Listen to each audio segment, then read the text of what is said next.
Welcome once again to Lehto's Law. Here's Steve Lehto. I've done stories recently about mistakes being made, and I've also done stories about homes being destroyed that shouldn't have because of clerical errors and so on. And I've heard of few different versions of how this has happened. But here's one out of Atlanta. A whole bunch of people sent me this one. Thank you very much.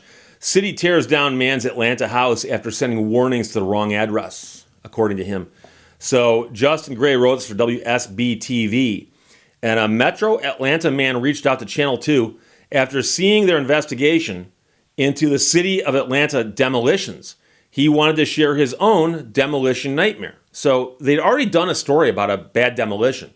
And the man contacted him and said, well, I got one too.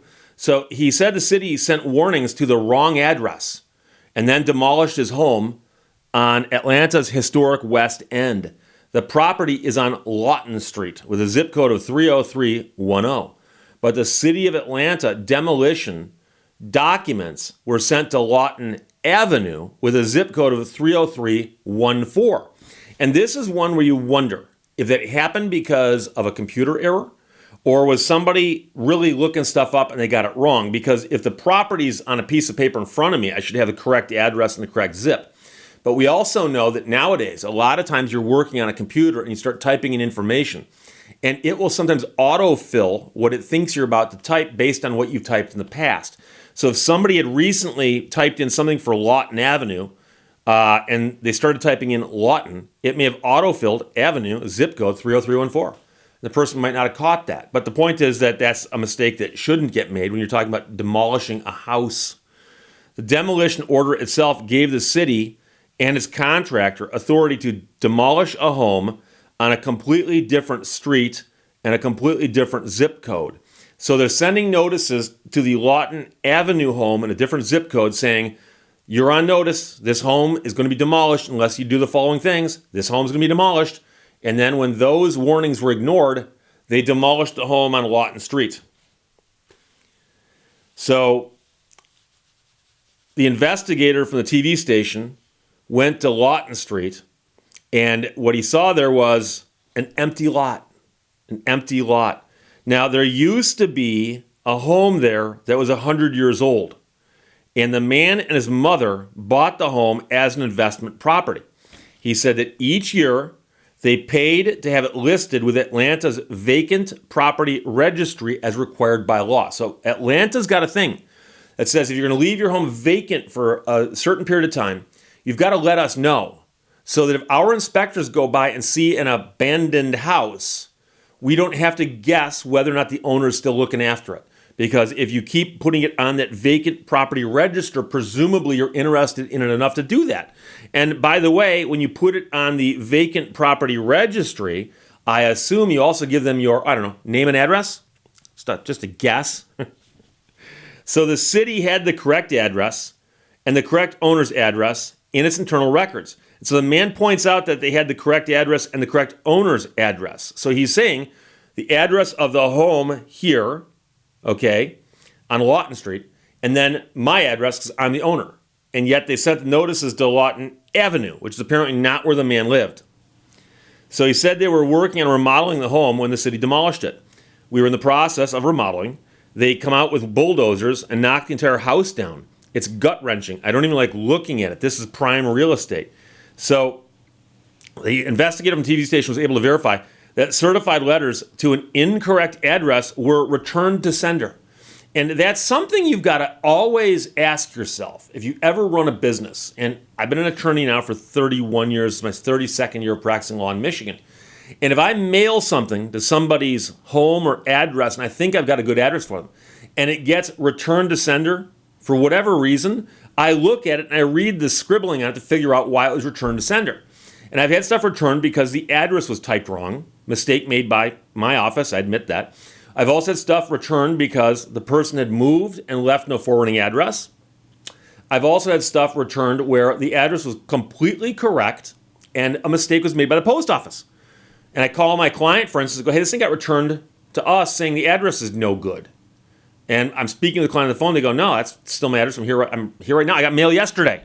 So for whatever reason, a mistake was made there. But here, if somebody had noticed, all they had to do is look at the zip code. And they would have noticed and they go, oh, wait, Lawton Avenue versus Lawton Street. The avenue versus street thing, I understand, because a lot of addresses technically contain that suffix, if you want to call it that, but many of the times it's not necessary. So, for instance, the street I grew up on, we would refer to the address and then just the street. And the thing about that is you're looking at that going, wait a second. If you were to look the address up in the official records of the post office, I think they call it a street. I think they do. And I've actually lived on a street before that's called an avenue. And I wasn't even sure of that until later because so many documents didn't contain it. But where it becomes important, obviously, is if you have two of them in the same city, Lawton Avenue and Lawton Street. And so I've actually sent things out of the post office before. And I know the postmaster at my post office very well. And I've had her actually say, oh, this one matters. And she's actually, because she'll be typing in the information for me, and she'll type in the address and the zip code, and it'll pop up and tell her, you need to put the avenue in there. You need to put the street in there. And then she'll put it in there. So the things were sent to the incorrect address. They were returned to sender. And then there is the property address itself. It is listed incorrectly in several locations as Lawton Avenue, while Lawton Avenue is a real address about 1.4 miles away. So the man says, it blows my mind how they could mistakenly send these to the wrong address. I come and meet the contractor one morning and the whole house is gone. Everything is gone, nothing but dirt. A city inspector found the home unfit for habitation because of junk, debris, and an unsecured entry. That's what the city inspector says. Now, I'm curious to know if they have photographs, for instance, of that, or if that's just somebody saying that. The owner of the house contacted the TV station after seeing a Channel 2 Action News investigation about another man who was stuck with a bill for $700,000 for code enforcement and something about demolishing his home. So he says that apparently they demolished his home and then handed him a bill for $700,000.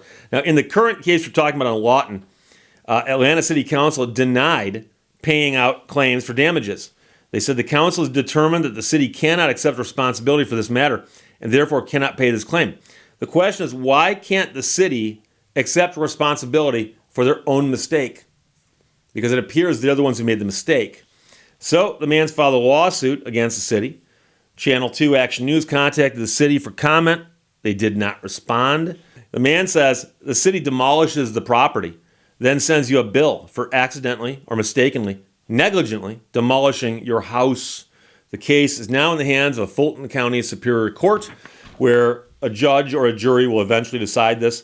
But it appears to be a case of, in essence, mistaken identity, the wrong address. And it's easy to see how it happens once you realize that there's a street and an avenue with the same name within 1.5 miles of each other. They have different zip codes, but somehow the city's sending notices to the wrong address, and they're being kicked back, returned to sender, which should, you'd think, have somebody look at it and double check the addresses. You'd think. So again, as we like to say, mistakes were made. We'll see what happens. I'll follow up. Thank you everyone for sending from WSB-TV. City tears down man's Atlanta house after sending warnings to the wrong address. Questions or comments, put them below. Let's talk to you later. Bye-bye. Thank you for watching Lehto's Law. Simplicity is the ultimate sophistication.